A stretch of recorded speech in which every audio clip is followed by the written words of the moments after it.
Thank you very much for bearing with all of us and staying here until the last session. The attendance is, by the way, mandatory to get free beer.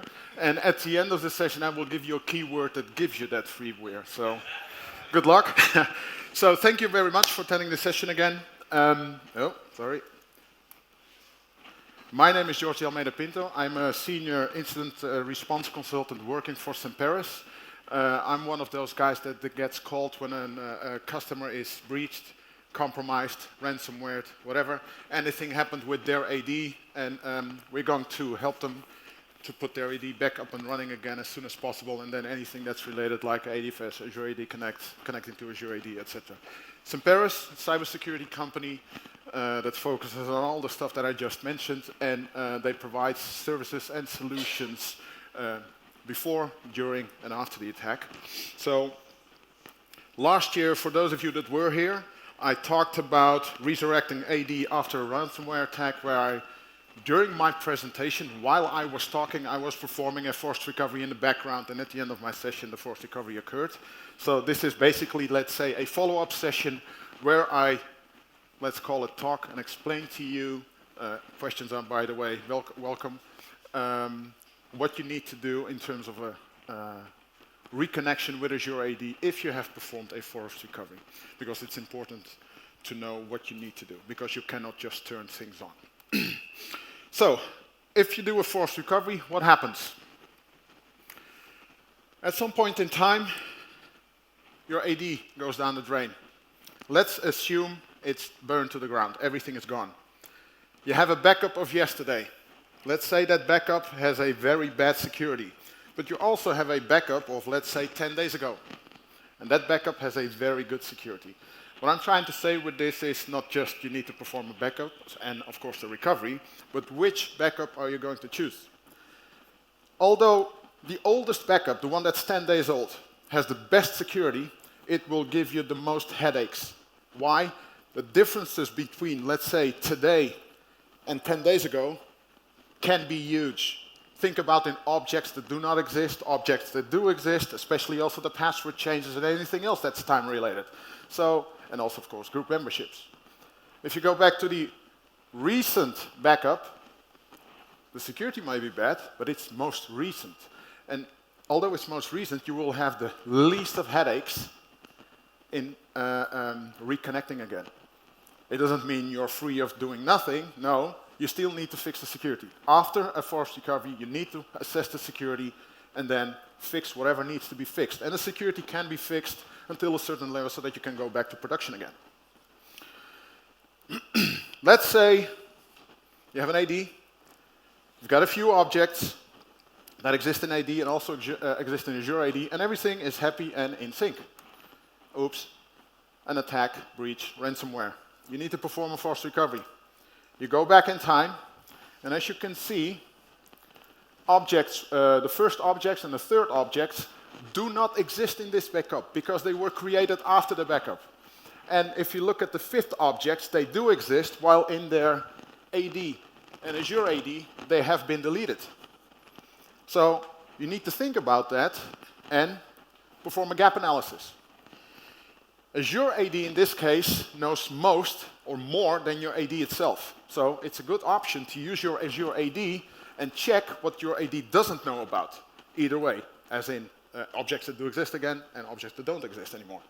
So performing the gap analysis, what you need to do, and in this case, you would need to recreate these objects, implement the immutable of their original immutable AD, which can be retrieved for Azure AD, and then these objects could also be deleted. And I'm saying could also because I mean it's optional, because those objects were already gone, so it's not really important. If you don't delete those objects, you might also say, it's a security issue, because it might be accounts that, for example, can be used again. So sure, the best way would to do everything, create the objects that are missing, including immutable ID, and delete the other ones that are not existing anymore. And then everything is back in sync again, and then you could enable the sync. At a later stage, I'll go more into details into this. Authentication mechanisms. In the past, when everybody was thinking about a hybrid identity, having an ID, And oh, let's reconnect AD. There were 3 options. Federated authentication, like for example using ADFS or ping federate, or any other authentication federated authentication mechanism. Pass-through authentication, and password hash sync. Just a quick question for you guys. How many of you are using federated authentication? Raise your hands, please. Okay. How many of you pass-through authentication? 1, okay. Password hash sync? Okay. And anyone else is not using Azure? Okay, doesn't matter. This is the issue. If you are using password hash sync, you have no dependency on your AD. If your AD goes down the drain, you will be able to still continue to authenticate against your Azure AD. So your business and everything that's connected to Azure AD will continue to work. If you are using pass-through authentication or federated authentication, you will have a serious issue. Nothing will work anymore. At least nothing, well, anything that's connected to Azure AD and beyond won't work. However, if you look at the diagram, if you have looked at it, it provides you an option to say, let's, in addition to the lower 2 ones, PTA and federated authentication, to have password hash sync as a backup mechanism. Now, using password hash sync with federated authentication sounds as a reasonable option. However, pass-through authentication and password hash sync, although it's possible, it is a weird option because pass-through authentication is, I think, mostly chosen because companies don't want to have passwords in the cloud. And suddenly you are using password hash sync as a backup mechanism which requires passwords in the cloud. A little bit contradictory. So it's possible, okay, but it's a weird one. My recommendation would be, if you can go to 100% PHS, please do so. But again, using PHS as the initial authentication or as a backup mechanism, that's the best way to go. When your AD is down, and let's talk about synchronization. If it's Azure AD Connect Sync, because we have got Azure AD Connect and we have got Azure AD Cloud Sync. If Azure AD Connect is up and running, literally up and running, you can log into the server, make sure the first thing to do is disable the scheduler, not disable Azure AD Connect in the cloud. Because if you disable Azure AD Connect in the cloud, you are doing additional stuff that will hurt you later. If you disable Azure AD Connect or Cloud Sync, no, Azure AD Connect in the cloud, what will happen is you will make your objects in the cloud cloud native, and all the attributes that have been sourced from on-prem will be deleted by Azure because you made them cloud native. And if you do that, you are losing information that will help you recover or fix your AD. So don't disable Azure AD Connect in the cloud, but only disable the scheduler.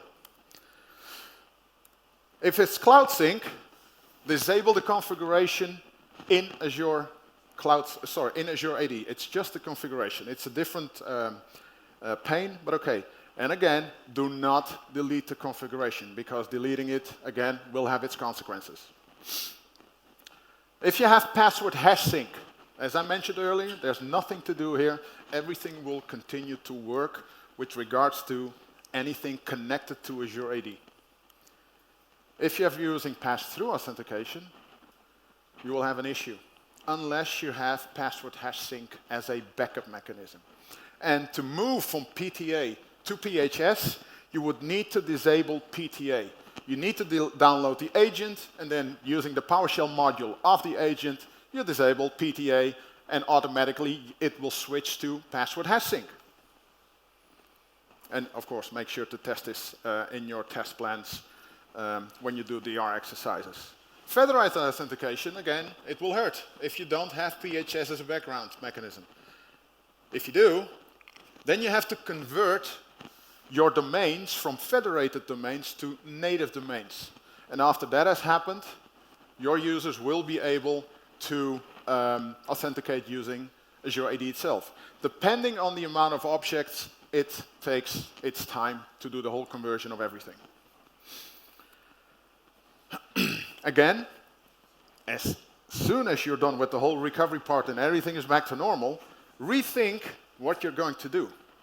Keep the PHS configuration or move back to, for example, federated authentication. In that case, you would mean you need to convert your domain from native back to federated again and do whatever is needed so that everything works again.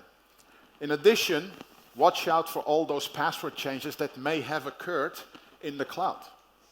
Because suddenly Azure AD is authoritative for that specific moment, and when you switch back, it's AD. There might be a mismatch of passwords, so you need to make sure that those passwords are going back to AD again, which today is not possible, and the only way is, for example, to force a password reset. And again, if you go back in time, doesn't really matter how long, there's probably always issues with old passwords in the backup that are unknown to the users. You need to watch out for that part. But again, the more recent the backup is, the less of a headache you will have. Let's have a look at the architecture. So, the upper left, Connect Sync, lower right, Cloud Sync. So that's an understanding of how things work. When you look at the configuration of Azure AD Connect Sync, it's basically every server on its own. You might have one, you might have 2, 3, or 4. And in Azure AD Connect, it's always one server that is active, all the other ones are passive. And if you make a change on the active one, you yourself need to make sure that all the configurations that you make on the active one are executed on any single passive server. If you make a mistake or if you forget it, as soon as you make a passive server an active server, the configuration is different, so the thing might behave differently. Could have an impact. In Azure AD Connect, in Cloud Sync, the servers are Cloud Sync agents. Again, multiple of them, all of them are active, but only one will be used at any moment in time. And also mentioned earlier, the configuration is stored on Azure AD Connect servers. And for the Cloud Sync, it stored everything on the cloud. So the benefit of everything in the cloud is, no matter how many agents you have, it will always get from the cloud, so there's only one place to configure stuff. In terms of immutable IDs, in terms of administration, same story. You have to manage every single server individually. In terms of Cloud Sync, everything is done in the cloud, one location. Object uniqueness, in terms of Azure AD Connect, universal answer, it depends. You might use the object GUID. You might use the MSDS consistency GUID. You might use something else, a custom attribute that you've configured, either custom schema or any other free attribute, to store the so-called immutable ID. Whatever you have configured, that will be used as the immutable ID. And if it has been configured correctly, if it's not using the object GUID, you will always have the object GUID source the initial value for the immutable ID that's stored somewhere else. It's important. In terms of Azure AD Cloud Sync, it will always check, is the object populated with a value in the MSDS consistency GUID? Yes, then it will be used. If nothing is there, it will always get the object GUID. In terms of write back, Cloud Sync does not write back anything. I've talked to Microsoft to change that. In regards to Azure AD Connect Sync, it depends on the type of the object. For some objects, there's a write back. For some object types, there's no write back. I will talk about that later. Everything is important in terms of write back. In terms of exposure, that's an interesting one, because if your AD is down, and maybe even if your Azure AD Connect is down, you need to get the immutable ID. If you're using PowerShell, the graph module or the Azure AD module, Azure AD will only expose the immutable ID for user objects. It will not for groups, and it will not for contacts, only for user objects, but you need all three. If you have Azure AD Connect Sync, you perform a full import, then you would be able to get the immutable ID values that you need from Azure AD Connect Sync. But let's say that you're using Cloud Sync. Where do you get those values from? One idea would be, well, let's quickly install Azure AD Connect, perform a full import for Azure AD, and then I got the immutable IDs. There's a better way. I will talk to that later. about that later. One thing that I really like about Connect Sync is that when performing enforced recovery and then trying to re-enable the whole synchronization again, is manually going through the whole sync steps. When you have the scheduler performs all kinds of steps in an automated manner. During a recovery, after you have disabled the scheduler, you have the ability to go through all those steps manually to see what happens. You can do it for the whole thing, or not even on a per object basis to see that the fixing that you may have done is correct or not, or even if you have done everything correctly, until the very end, just before exporting to Azure AD. Cloud Sync, however, does not have that option. It's an on or off basis. It does have an option to provision an account on demand, but there's no test mode. As soon as you do a provisioning on demand, it will actually provision. If it's okay, it's okay. If it's not okay, sorry, it's broken. So, but again, talking to Microsoft, give us a test mode, what if thingy, something like Azure AD Connect, so that I can see if anything is going to break. Why? If it's a user, it ends up on the recycle bin. You would be able to undelete it. If it's a contact or a group, it's gone forever. If it's a contact, who cares? You can recreate it again. But if it's a group and the group gets deleted, you will have an issue. Imagine this one. You are using a group and that group is being used from group-based licensing. The group that's being used to issue E5 licenses to all your user populations. And let's say that you made a mistake for that group. The group is deleted. Because the group is deleted, everybody will lose its license. You might recreate the group, because that's the only way. There's no way to restore it. But then you still need to know, hey, this group needs to be linked to the group-based licensing feature again for specific licenses. But again, although it's being deleted and recreated, you already have the damage. So you need to make sure that has been fixed before anything is even synced to Azure AD.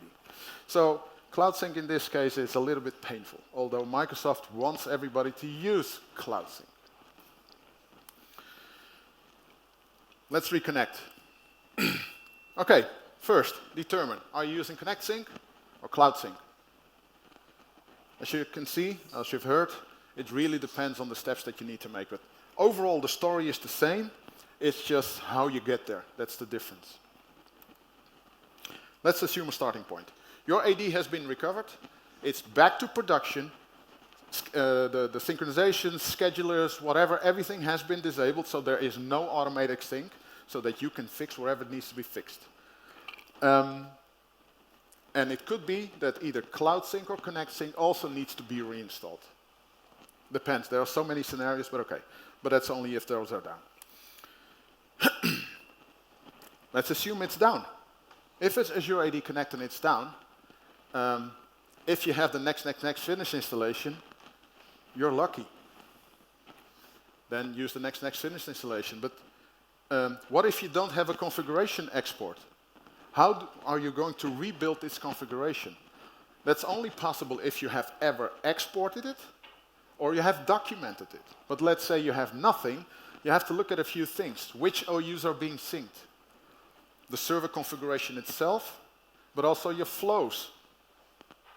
The flow rules. You need, if you haven't changed anything, that's fine.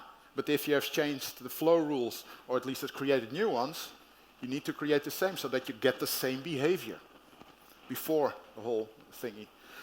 In terms of the OUs, there's an easy way, and this is the part that's important to have, to not disable the Azure AD Connect sync in Azure AD, is that for users, it also stores the on-premises distinguished name in Azure AD.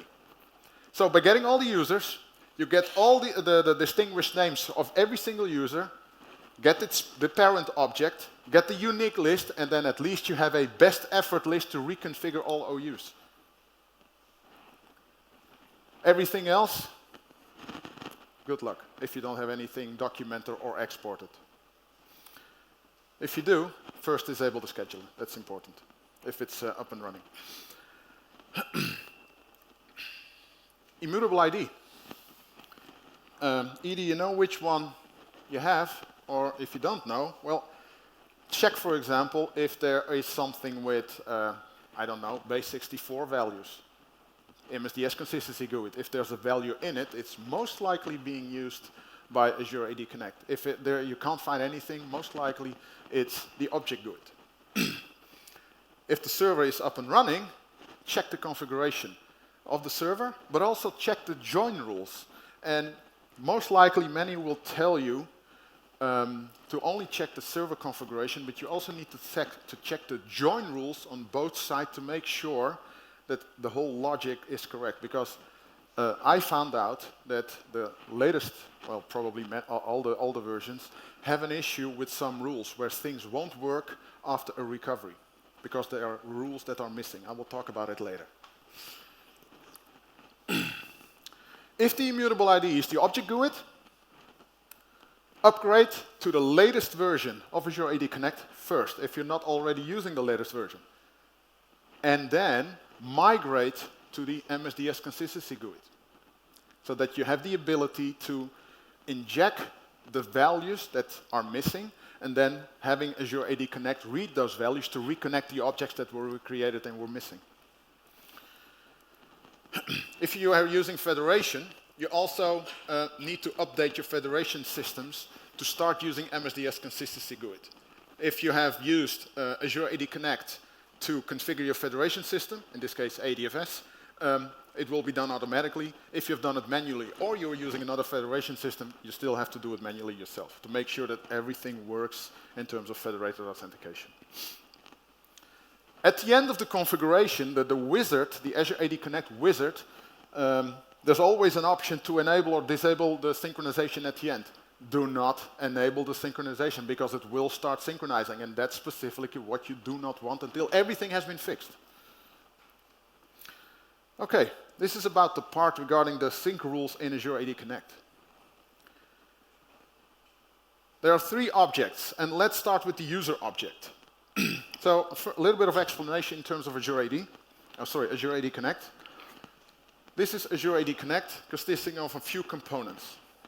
You've got AD as a data source, Azure AD as another data source, and then you've got the connector space for AD and a connector space for Azure AD. And the connector space is nothing else than a representation of the data source. I'm saying a representation because it's not necessarily all the objects and all the attributes. It can be just a subset of objects, but also subsetted attributes. And a metaverse, which is basically a global view of Azure AD and AD together in terms of attributes. So let's first start at the join rules. There's a flow, import AD user join, and this is what it will do. If you were using the MSDS consistency GUID as the immutable ID attribute. If it's a new object, it will create the object and then sync the MSDS consistency GUID value, if there's one, onto this attribute in the metaverse. If it's not, it will use the object GUID as its initial source. The other way around, this object from Azure AD will, by using this rule, will connect the Azure AD object to the metaverse object using this attribute.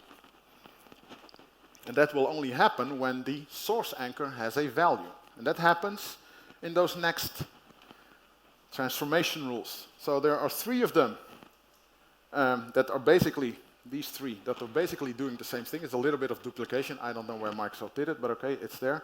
And as you can see, the flow synchronizes from either of these attributes, the MSDS consistency GUID or the object GUID, to the source anchor attribute binary. This is important. As you can see, it flows back to AD. So let's say it's a new object and it doesn't have any value. It means that the object GUID will be used as the source for the source anchor binary, and then it will flow back to MSDS consistency GUID for a later moment. And these 2 rules will sync again in the same logic. If there's a value, we'll use the MSDS consistency GUID. If there's no value, it will use the object GUID. But then again, it's using its base64 form of that value to the source anchor. And as you can see, if this value is available, this object will then be able to use that value to match everything up. Works like magic. It just works. Let's have a look at groups. And as you can see, I'm going to switch back and forth. As you can see, this is the only column that changes. Yet, there is a small difference. This rule does not exist. In other words, it will not sync back the original immutable ID value back to AD. Recommendation, make sure that that rule exists. Let's have a look at contact objects. Basically the same story with the addition that for context they are using the mail. And this is the reason. All these are missing. So anything that's highlighted, it's not missing. So this one is weird. For mail, it will recreate the object, but if you are using, let's say if you have recreated a new contact because it was missing, and you put it, the immutable ID value, the one that's original in Azure AD, onto the MSDS consistency GUID, it will not be used because it will always use the object GUID. Therefore, this match will never work. As soon as you have fixed by implementing these rules, then the logic will work and it will match up again. Some homework to do. The configurations disabled in AD. Oh, sorry. Oh yeah, for the Cloud Sync, mistake. Has the configuration been disabled in Azure AD? If not, make sure it's disabled. Gap analysis, it's very important. You get the objects from Azure AD, and the only objects you should care about in this case is, of course, everything that's being synced. All the objects that are native to Azure AD, you don't care because those have nothing to do with your AD. Only the objects that are being synced. And you can, for example, filter them depending on PowerShell module or PowerShell script or whatever you're using on, for example, on-premises sync enabled is true, or anything else that determines, hey, this is a synchronized object. To match up the objects and to check if they exist in AD or not, again, this is the important part, that you do not disable the Azure AD Connect Sync in Azure AD, is that you will have the security identifier, the object sit in Azure AD. By getting that, you will be able to check against the AD if the object exists or not. You will be able to use that for users and for groups, and for contact objects, you could use the email address. Again, if it's multiple domain forest, you need to check the global catalog to determine in which object, in which AD domain, the object actually exists. If it's a single domain one, it's an easy one, but multiple domains, then you need to add some additional logic. If you have other objects, you need to search for all kinds of attributes that you can use to check if those objects exist or not in AD. Maybe also important is that for groups, check the memberships. You need to check if the memberships in Azure AD match with the memberships in AD, because you went back in time, you might have the occasion that the AD groups have, for example, less memberships or even more memberships, or there's some kind of a mismatch. That if you enable synchronization, that members suddenly are deleted. You need to put those members back because it might impact those people in terms of licenses, features, whatever. It might impact those people, so you need to fix them again. Fixing. Everything that is missing, you just need to recreate it. And again, memberships, the same story. Just establish the memberships that are missing. Also think about, do I want to delete the objects or delete the memberships that shouldn't be there? You need to think about that part, if it's important or not for you. And then don't forget the immutable ID values. As I mentioned before, you need to get those values. Using the Microsoft Azure AD or the Graph PowerShell modules, there's no way you can use it for groups. It's seriously weird why Microsoft is doing that, but also, by the way, this also applies for context. I forgot to add it. So it's not exposed for groups nor for context. It is exposed for users. If you're using Azure AD Connect, it does get all the immutable IDs. You can either query the connector space for those immutable IDs, or you use Nestori's Azure AD internals PowerShell module, which will expose all the immutable IDs. And why is that? Because his module is using the Synchronization API, the same one as Azure AD Connect. So if you're using Cloud Sync, that is the way to get your immutable IDs that you really need to put back in those objects in your AD that are missing. Just before re-enabling it, one of the things that you should do is a full import on Azure AD Connect. If you're using Azure AD Connect, full import on the Azure AD connector, and then on the AD connector, and then on the Azure AD connector. Can be done at the same time. And then I would choose a number of objects. Don't forget your high-profile people, because those are the ones you don't want to have impact on. Choose those objects and then manually perform a simulated sync per object to see what will happen. And I'm talking about objects that already exist, but also objects that do not exist, that have been created and have been fixed with the immutable ID, where I'm assuming that you are using the MSDS consistency GUID as the immutable ID. Just see what the output is. And if it looks okay, then commit. If it looks like this on the AD side, and it shows as unchanged, that's good. If there is a change for whatever reason, just evaluate if the change is expected or not. If you see all kinds of weird things, maybe it's a new object that you created and it has not been matched to the Azure AD one. The same applies on the Azure AD side. If it's unchanged, all is good. If it's changed, if something has changed, check if it's expected or not. And if it's not expected, fix first. In addition, another one that's important to understand is group memberships. Because as I mentioned, I was just telling you, hey, perform a simulated sync for a user object. If you're performing a simulated sync for a group object, you might have a weird outcome. It's expected, but it might look as weird. So let's see how this works. Let's say you've got a group with 3 members in Azure in AD, and how this syncs. When you perform an import, it imports the objects first, and then the relationships between those objects, in this case, memberships. It also applies to the manager attribute, the assistant attribute, all those, anything that's a relationship. Relationships can only exist in its, either in the data source or in the part of the space the objects exist in. So any relationship, in this case, can only exist here. There's no relationship between the objects here, except that these match each other in terms of memberships, etc. It only exists either here or there, or there. Let's say you perform a sync. This is what happens. First the objects, then the relationship, and again the objects and the relationships. And the export, it's the exact same thing. This is due to the fact that's called referential integrity. Now let's say that you created an object in AD and you established this group membership. Again, because it was an object that was missing, mutable ID, etc. Important thing, that object has a new object GUID. It may seem as the old object, but it's not, because it has a different GUID. Let's see what happens with the synchronization of the group. You sync, you import everything, the memberships go to the AD connector space, but from here, I'm going to perform a sync of the group only.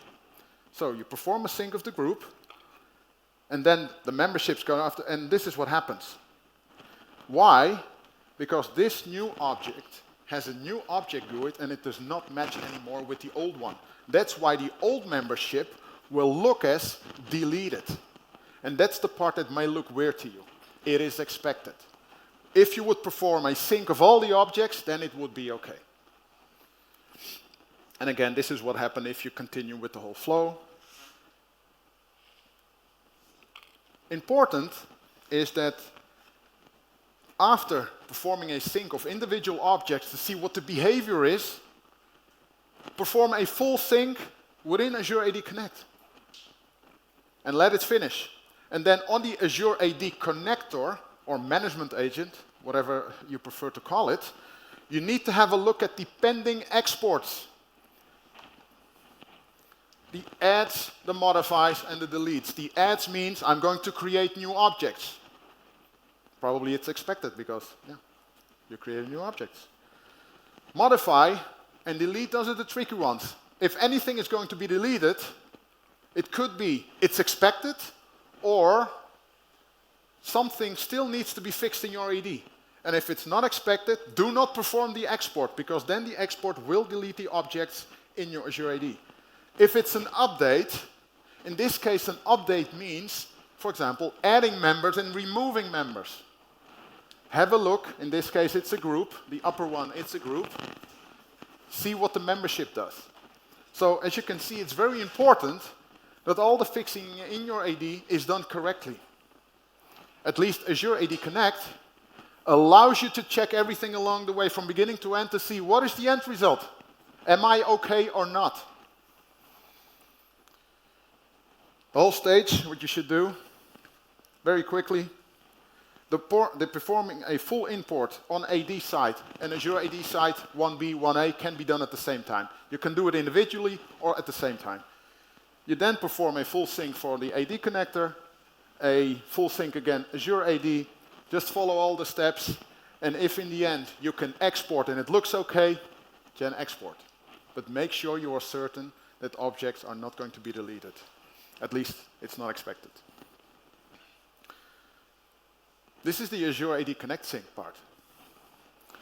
Re-enable the configuration, and then you need to click the option Restart Sync. Restart Sync means perform a full sync from AD to Azure AD. But as I mentioned earlier, there is no way to perform a check if you've done your work correctly or not. It will just start syncing. If you've done it correctly, that's fine. If you forgot anything or you made a mistake, you will see in your audit logs objects, for example, being deleted. If it's users, you will be lucky because you could undelete them, but then those users will still have an impact. If it's a group, oops, painful. Let's say that in terms of cloud sync, I believe that Microsoft is not done yet, because they have a purpose with Cloud Sync because they want to get everybody off Connect Sync. They want to have Cloud Sync because, again, from a configuration perspective, it's better than Connect. It's everything is centralized. But if you have a forced recovery in mind because of an attack, a ransomware, which these days is as normal as having a cup of coffee, we see it every day. If you're using Cloud Sync, you have a bit of an uncertainty. So watch out for that one. And that's why I'm saying, just pray everything is okay. You didn't forget anything. Takeaways. When talking about a disaster recovery plan, as I mentioned last year for those that were here, you need not to only focus on your AD stuff, how to recover AD. After recover your AD, you also have to think about securing your AD, because whatever you have recovered, it is most likely too weak to put back into production, because that's the reason why you were attacked. So you need to have a scan of your AD, tools like that you can get for free from Semperis, from the website, like Purple Knight, Forest Druid.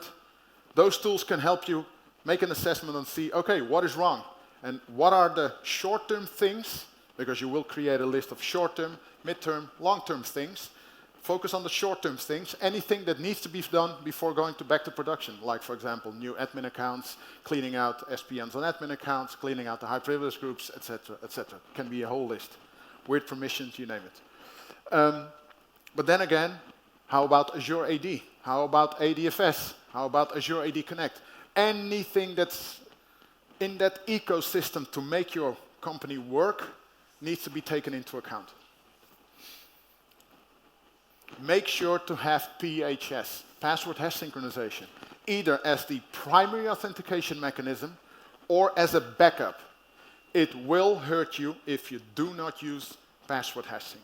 Please enable it. Convince your security officer, because most of the time the security officers will be like, ooh, we don't want passwords in the cloud, until your AD is down, and then everybody is crying like crazy because you cannot work anymore.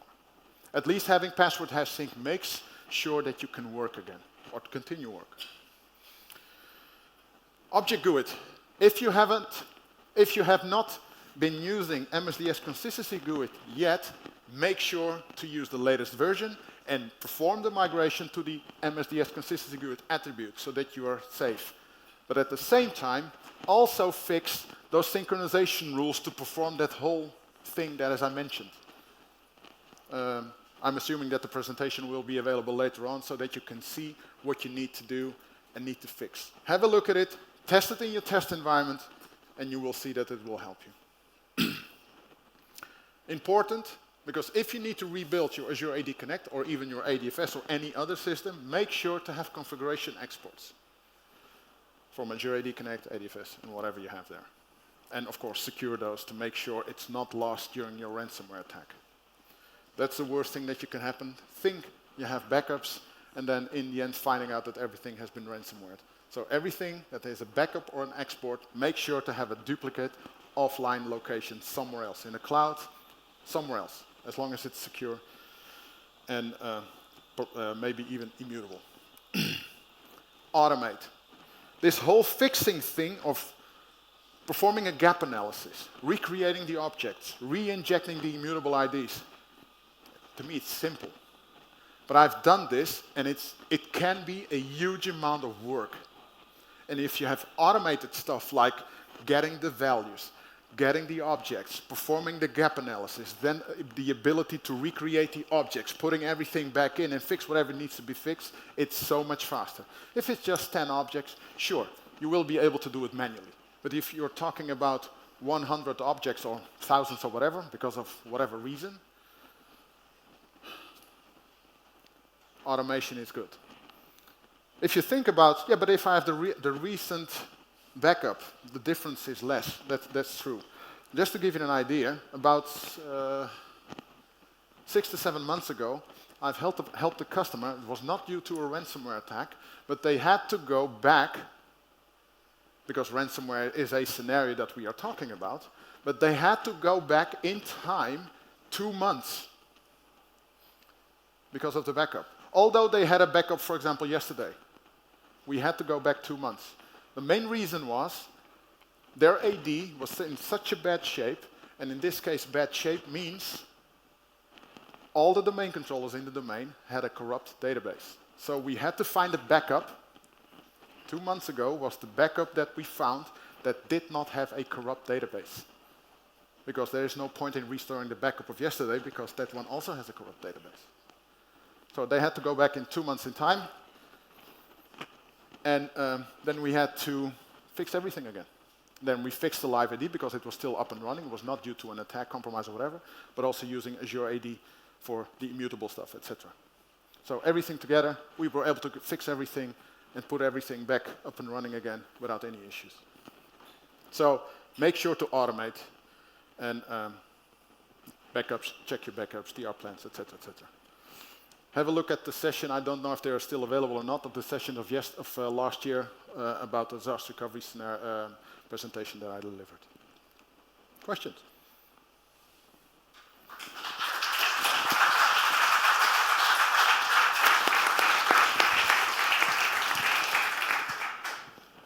I made it before 6 p.m., so yes.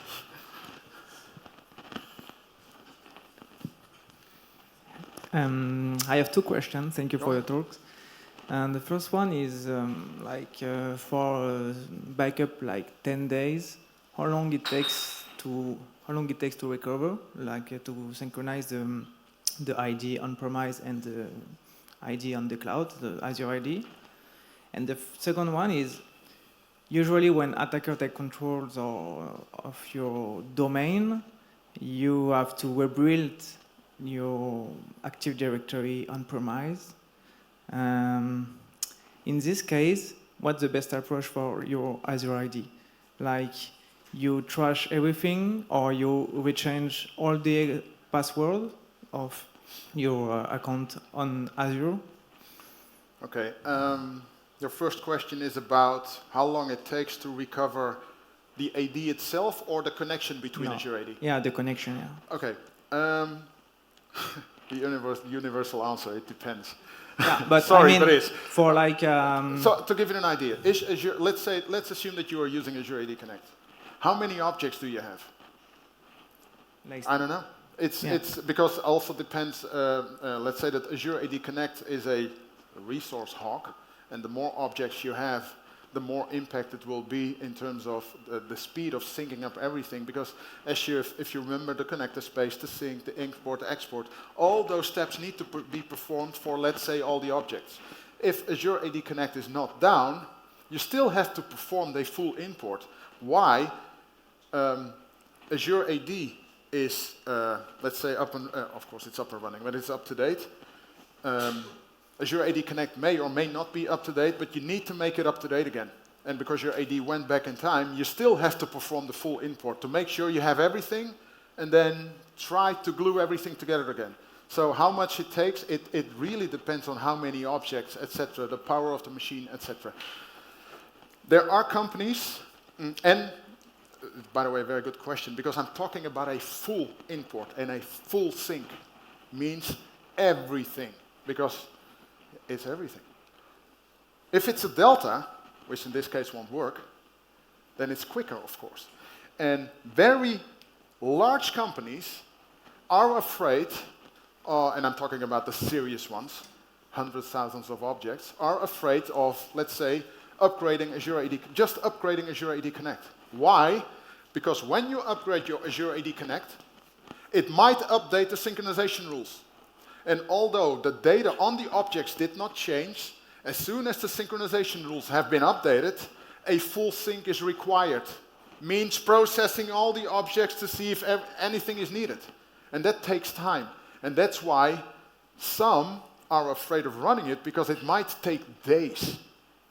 And again, it's depending on the object. In my personal environment with, I don't know, 40,000 users, I don't know, maybe half an hour. Then again, it's on some shitty hardware. But those really big companies, and those exist, it might take ages. To give you an example, the biggest AD that a few biggest ones.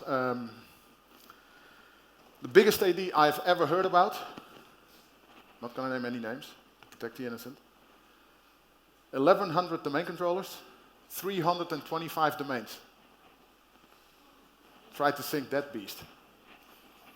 It's already a headache if you have to recover it, but okay. Another one, 7,000 plus RODCs. Those are really big.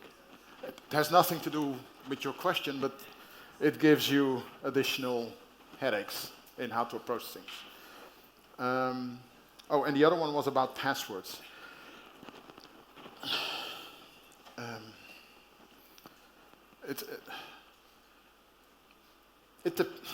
Sorry, it depends. Yeah.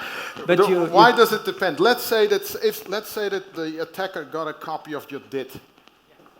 If it got a copy of your DIT, it has the hashes, it has the password. So is a password reset a good idea? Probably yes. Will it hurt? Oh yes. Because your users, every single one of them, will need to go through it. But also your computers, and your service accounts, and your GMSAs, the whole thing. It's going to hurt like hell. So you need to be prepared to be able to execute such an exercise. You need to think about it. If this happens, what am I going to do? Many people do not think, and I'm not here to offend anyone, in thinking about what happens if AD is down? What happens if AD is compromised? And AD never goes down. It's true. But if an attacker is in the network, it will go down. Could go down. Then it will hurt. And then there are so many things that can happen. And in this case, if your AD is not down when it has been compromised, database extraction or copies or whatever, then you have additional things to do. And I know it will hurt. You have to think about those scenarios. It's one of the things that I've learned along this time of doing this work is there is no one size fits all. At a high level there is, but at detailed, no. Sorry not to be able to, I can only give specific things in what if scenarios, etc. So, thank you for the question. Any other questions?